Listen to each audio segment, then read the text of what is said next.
What's your relationship been like through the years with it? Did you love it at the start? Did you stop loving it? Did you re-engage with it? Or do you see any kind of trajectory, personal trajectory, not career-wise or how people have perceived you or what work has come your way, but your own relationship inside of being an actor for the last 30 or 40 years, whatever it's been? Well, it's been gusty.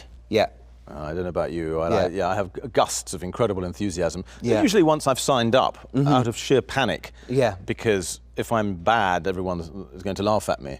So I try bloody hard and go to enormous trouble to try and be as good as I can. And worse, once I got the power, I then became very interfering behind the camera as well. You did? Yeah. Barbara Streisand in trousers I was. I mean, it was just awful, you know, everything down to how the poster looks in South Korea. Wow. Yeah. But I'm better about that now. Yeah. But what do you think that was? Just an attempt to maintain or control what you had arrived at?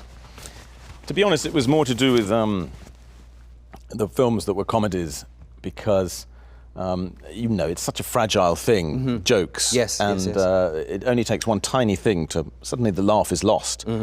I can remember in the editing suite of comedy films, and you would change the background music that's playing on the jukebox in a scene, just you know, and it's not even very loud. And at the next preview, all the laughs have gone. Yeah, yeah. It's so fragile. Yeah. And that makes you sometimes a bit of a, I can't find the word, I'm too hungover.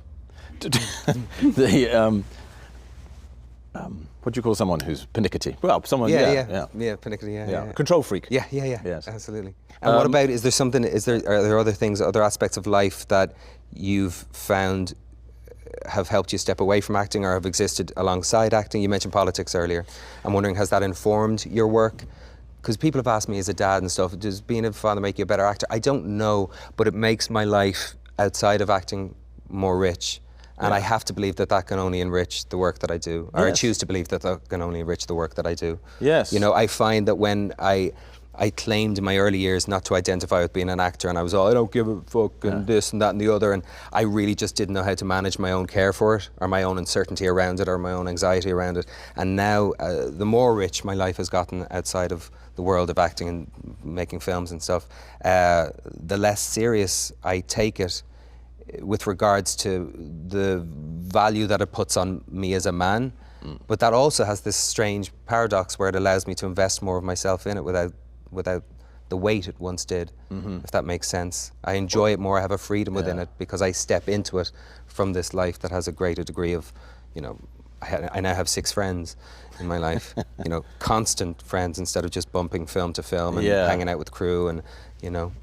Yeah, I think that does help. I mean, it is a bit of a cliche, I suppose, to say one's children have improved one, but they definitely improved me. I went from being nasty old 50-year-old to I'm delightful. A nasty now. old 52-year-old. I honestly, I break my heart with how nice I am now, because I have so much love. Yeah. You know, and I definitely think I couldn't have done bits of Florence, for instance, the bits that are to do with, you know, untrammeled love. Yeah, the deep care that your character had for her. Yeah. The deep care. Yeah. That wasn't, you know, there was questions about how ambitious he was and how much he was leaning on her for his inner patrician's need to live a certain life or a certain standard of existence socially. But by the end, it was very clear that it was a really, really deep love and a very romantic story, even though it wasn't the furthest thing from sexual for obvious reasons. You know, there was a deep sincerity in his love for her, I felt, which was extraordinary. Yeah, and I think also when you get older, you just get a bit less self-conscious. I don't mind dancing in Pret-a-Manger now if I like the music. You know, you just don't care so much anymore. And I think the same applies a bit with acting, that there are things like towards the end of Florence Foster Jenkins, when she's dying, and you know, I had to be quite emotional. I don't feel inhibited anymore. I feel, yeah, no, it was beautiful. You sort of feel sodded.